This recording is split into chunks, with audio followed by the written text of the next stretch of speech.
Welcome back to another episode of the Me and Money podcast. Elliott, how's it going today? I'm doing well. And what are you? How are you feeling? Yeah, another day in paradise over here, and not too many notes to do, so that's always good for me. But why don't we get into it? I mean, it's been a hot topic the past few months, and I'm assuming it will probably continue to be the hot topic for the foreseeable future until we know what happens with all these tariffs and the economy with where it's at. But we're going to talk market timing today. I poked some fun at, personal finance and Wall Street Bet Reddit last time. So I think now's as good a time as any to talk about market timing. Let's do it. Should we do market timing? I think that's the biggest question that people ask. And I think there's different forms of market timing. That's something to keep in mind. And a lot of people sometimes don't necessarily realize if they're doing it.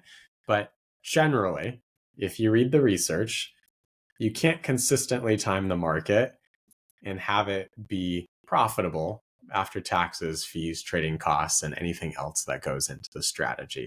Now, there's an entire industry that is set up to make you believe market timing is a good thing. So, who would that be? Who would do that? Is it us?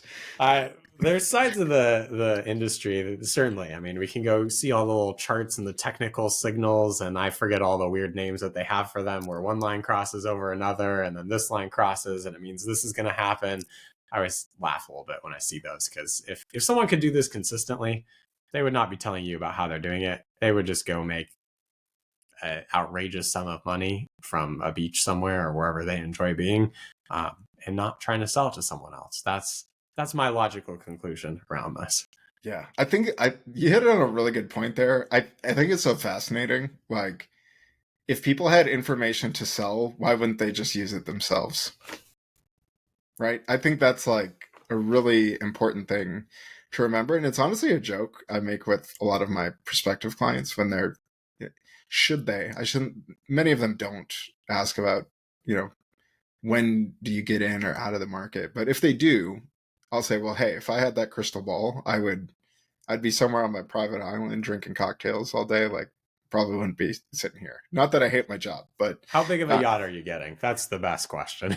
Well, I saw the other day that, Mark Zuckerberg has like a yacht with a mini yacht inside of it. So I'd probably just need something a little bit bigger. Perfect. Than that. So, but anyways, yeah, I think that's a really good point. There are these things that maybe we don't even realize we're doing. But yeah, the news certainly has a lot to do with it. Retail investment companies, that's how they get people to move their assets, right? To try and calm their nerves about these things. But I think what I like to lean on with my clients in times like this is we have to understand that the market itself is inherently an emotional machine, right? So when we think about us as humans, right, we all have emotions, even the best investors, even Warren Buffett, right, has emotions. He makes decisions based on what he's feeling and what he knows and how that's leading him, right? But when it comes to even stock prices or anything that we buy in any mutual fund, right, we're making some assumption about what the future is going to be based on what we know today, right? And I always talk to my expectations. Yeah, right. Yeah. And so, you don't typically buy something that you think is going to go down in value, right? And so if we understand that, and then also the premise that for someone to buy something on the stock market, someone has to be willing to sell it to you, right? It's not like just infinitely creating more and more shares. I think that's a really important thing to understand, right? So anytime that you want to buy and you are able to buy a security of some type, someone else is selling it. And so that means someone's always going to lose, right? Maybe. Someone's going to be right and someone's going to be wrong. Sure, depending on the time frame we measure. Sure, yeah. And so I think that's just a really important thing to understand. So if you sitting there listening to this have declared that this is the bottom and it's a time to get back in, someone is going to be on the opposite side of that trade saying that now is the time to get out. So just remember that. I think it's important, and that's why you're always going to hear differing opinions on, the networks, shall we say. But is there anything you'd want to add to that, Elliott? I mean, maybe that's a little bit of a hot take, but that's how I view things. Yeah, no, I think that's a good point. That anytime you're making a sale, there's a buyer and there's a seller to that transaction, and both have different motivations, and that can be based on their emotion about the market. It could be based on their time frame for using funds, right? We talked in the brokerage account episode about how maybe a time frame changed for that, so they may be selling for different reasons. I think during these times when market volatility is higher, it's important to keep in mind that this is attributable to someone, but I forget who. It's a feature of the market, not a bug. Like markets going down, I try to reframe that and think that's a good thing, because that is what causes the risk that causes good long-term returns. And I know that sounds very counterintuitive when we're seeing real dollars go down in our investment portfolios, to be like, hey, that's something I'm grateful for, because that means that I'm getting good long-term returns later on. But that is, I think, something to keep in mind as we see volatility, and try to remember we're not trying to time this. And we could show you charts about if you miss the best day, the 5 best days, the 10 best days, and something like that, and see how much that lowers returns. Hint, it's a lot. And the reason for that is really bad days are often accompanied by some of the best days. And we experienced that this year in 2025, where markets went down a bunch, then expectations changed out of nowhere again, and markets went up a bunch. So that's just important to keep in mind. And then anytime you're market timing, you have to get 2 decisions correct: when to sell and when to buy. Yeah. The odds of getting both of those right are extremely low. And again, if you can do that, you should go beyond Wall Street, borrowing and leveraging as much money as possible and doing that. The other thing I might just add to this, and then Matt, I'll turn it over to you. I feel like I'm just word vomiting here, but I think there's different forms of market timing. There's the folks who just sell out entirely and go to cash. And I've met those people who haven't invested since 2008 and 2009. And it breaks my heart when I do hear those stories, because if they just held on, it'd be a far different story. And that's hard to do in the moment. But that's why when we talk about time frame for using funds, making sure that we're very comfortable with what we pick. So there's that. But then there's also, I would say, sort of emotional market timing, in that we do a little bit of it to make us feel better, to make sure we stay on track. And I'm not necessarily saying that's a bad thing. And I'll give a simple example of, let's say you get a lump sum money, maybe this is an inheritance and it's in cash. You have the choice to invest that all at this present moment when you receive it, or you could dollar cost average or step into the market and buy multiple times. Maybe it's over months, quarters, years, however you decide to do that. Historically, and research shows, markets go up more often than they go down. So if you just throw in the lump sum, that's technically the best decision based on research, usually. Doesn't mean that you are going to experience that best outcome. You might be in the small percentage where it doesn't work out. So some people split it and say, hey, I'm going to step into the market. So if the market goes down, I get some multiple prices. That is a form, I think personally, of market timing, but it doesn't make it bad. I have those conversations with clients, and we have it very similar to that of, here's the data, but if you feel better this way, let's do it the way that you feel better, if that's what's going to get you to the good outcome that you need. And I don't fault people for that. I think that's a good thing.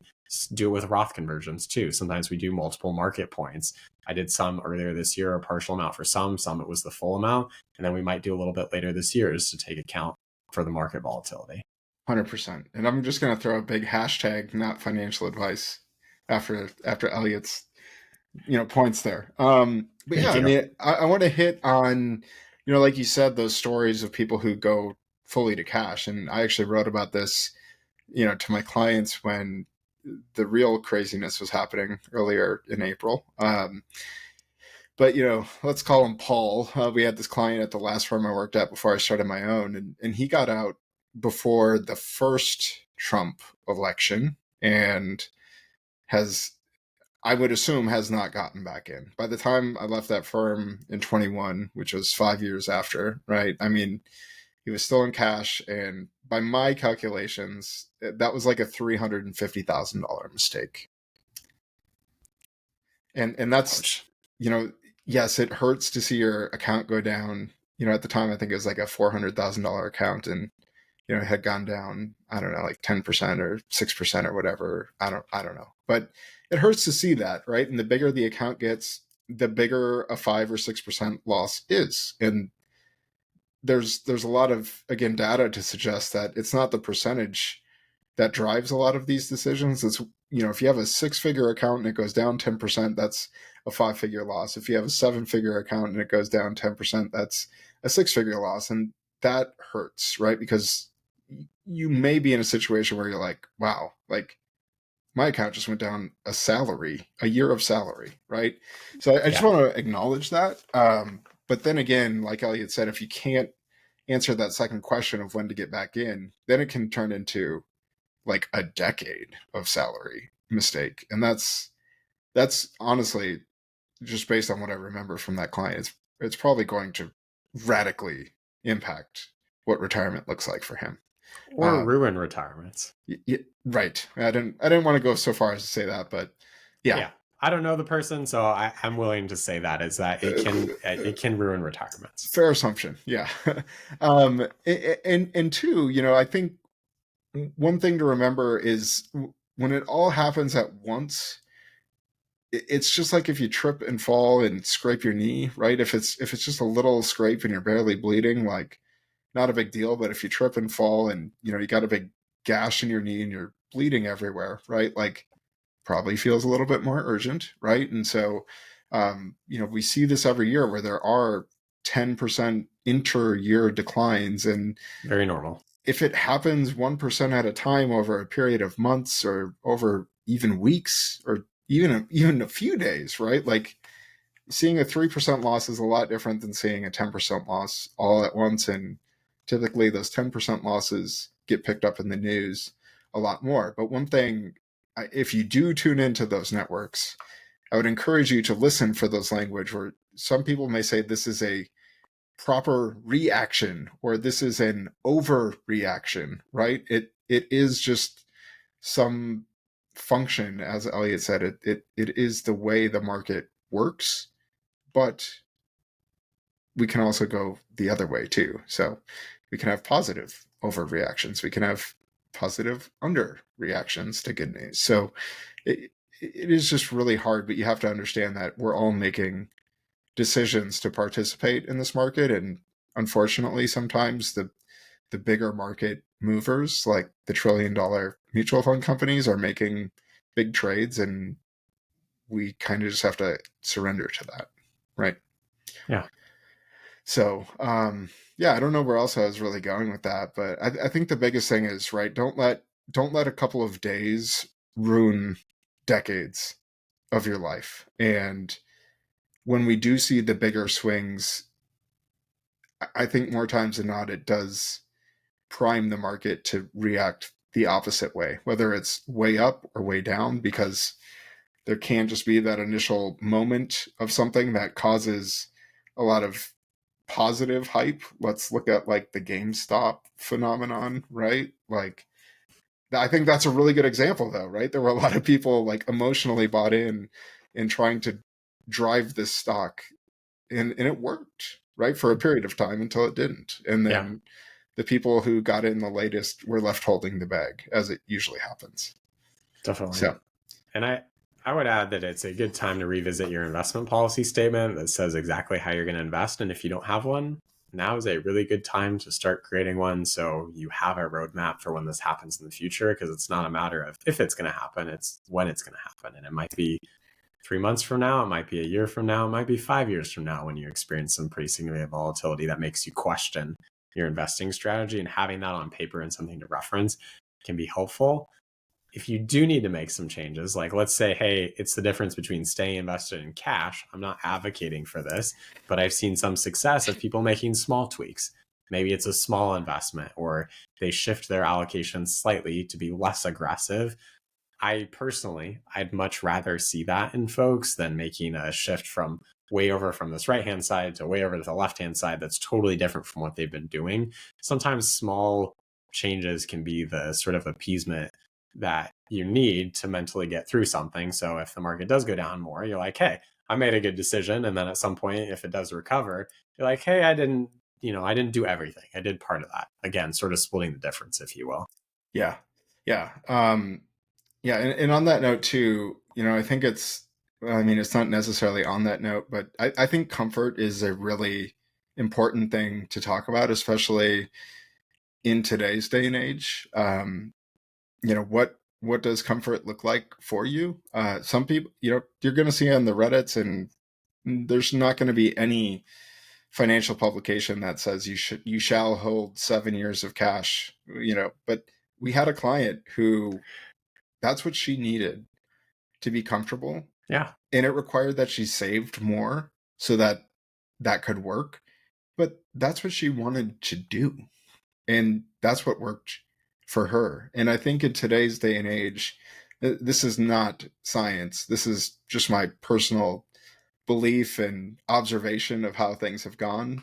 But I think now that we're in such a hyper connected world, that things get amplified and just happen faster and more frequently than they used to, right? Because back in the 50s and 60s, like it took time, right, for letters to move. And I don't even know when phones were invented, but let's just say there weren't as many of them. My grandma always tells me the story where her first job was like the connector, the switchboard. The switchboard connector. So like there were a finite amount of phone lines that could even operate at a time, and now we all have like instant access to every bit of information, and the markets take information into account and make changes based on that information. And I joked about it. I was literally in a client meeting the day that the fallout was happening. I'm like, well, there could be a tweet tomorrow that changes everything. And sure enough, like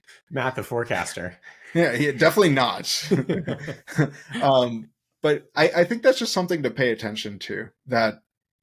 And we saw this with COVID, right? Like it went from, this isn't really a problem to, oh, this is, if you get this, you're likely to die. And then vaccine, and then economy's not shut down forever. Like that whole swing happened so fast in the historical scope of things. And it did not feel fast while it was happening because we were all going through that. But I think it's just a really important thing to think about when we do see the steeper days in this day and age that we live in, where news travels fast, things can change fast, and that just means that the market is going to move faster than it ever has. Again, purely theoretical, and that's how I see it, but there are plenty of other people who agree with you. Yeah. So just keep that in mind. So I think we'll see more of this happen more frequently, but for lesser periods of time is my belief. Yeah. And I'd say if that's the case, it's a good reason to go for a walk and sleep on it before making any decisions. Absolutely. The best piece of advice today. Well, the only piece of advice, I should say, right? Exactly. All right, Elliott, anything else you want to hit on market timing? I'd say if you're concerned, talk with folks, reach out to professionals, figure out who in your life is a good person to listen to when you're stressed, because it's, we don't make the best decisions sometimes when we're stressed, and we talked a lot about numbers and other things like that, but paying attention to your emotions and being kind to yourself during those times is super important before you make sort of any investing decisions or changes. Yeah. And I know we don't plug ourselves all too often, but reach out to us if this is something you struggle with, or maybe you've made a decision and you're feeling the remorse of it. Like, it's okay. Like, sure, maybe it could have been better, but please reach out. And it's, I think, the number one thing we do for our clients, right? We're that safety valve or that accountability person that can help prevent life-altering mistakes, for sure. Definitely. If you're afraid to invest, you've been in cash for decades or years, give us a call or find a good financial planner who can help.